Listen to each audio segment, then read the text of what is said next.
Every supplement has an expiration date on the label. Almost nobody explains why that date is different for a gummy than for a capsule. For an oral dissolving strip, the answer often starts with water, especially how much residual moisture the film holds and how well the package keeps more moisture out. Every polymer film is formulated with some water built in on purpose. Water acts as a plasticizer. It's what keeps a thin film flexible enough to fold and dissolve quickly instead of turning brittle and cracking apart in storage or in your pocket. Published reviews of commercial orodispersible films report residual moisture typically in the 3 to 6% range, a range that can support film handling and disintegration in many formulations while limiting excess moisture-related risks. Push past that range and problems show up together. The film gets sticky and slower to disintegrate. The active ingredient, which may be dissolved or suspended in the polymer, has a higher chance of recrystallizing out of the matrix, and microbial growth risk climbs too. Polymer choice affects how fast that problem shows up. In a comparative study, HPMC absorbed and held less environmental moisture than gelatin or pullulan, with a higher humidity threshold before uptake accelerated. One reason HPMC shows up so often as a film-forming backbone. For some actives, moisture isn't the only enemy.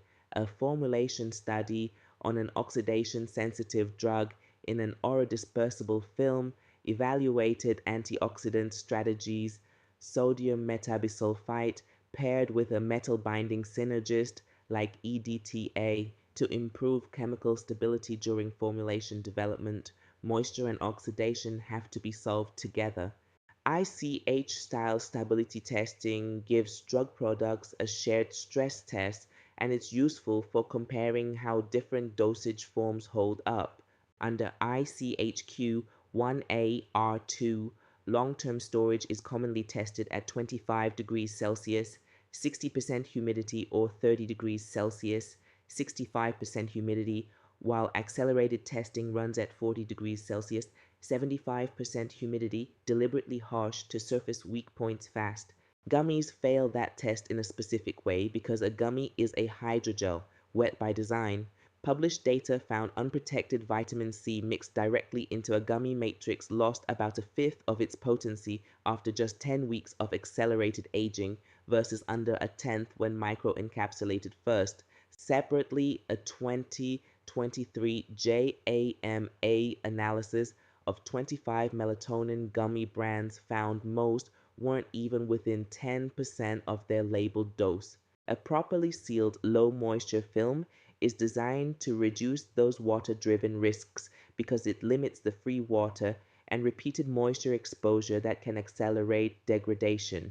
That's why moisture-sensitive orodispersible films often use high-barrier unit dose packaging such as foil sachets, aluminum laminates, or suitable blister systems, sometimes with desiccants. Every MIHIYO strip ships in its own individual foil sachet, not a shared bottle, which limits moisture exposure to a single opening event. For sleep support specifically, melatonin's documented heat-driven degradation makes that packaging a formulation control choice, not a cosmetic one.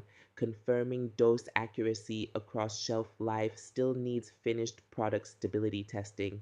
I want to be direct about the limits here. Good packaging can't rescue a poorly designed film. If the antioxidant system or moisture target is wrong, sealed foil just slows the same degradation down. And once a sachet is opened, that protection ends. An unwrapped strip left out in a humid room will degrade faster, same as any exposed film product. Oral dissolving strip stability comes down to two variables the pharmacology already predicts: how much water the formulation is designed to hold and how well the packaging keeps additional moisture out between manufacture and use. This isn't medical advice. Talk to a clinician about your own health situation. I'm Jack Zheng. This is MIHIYOLABS, the Founders Lab. Full citations in the description.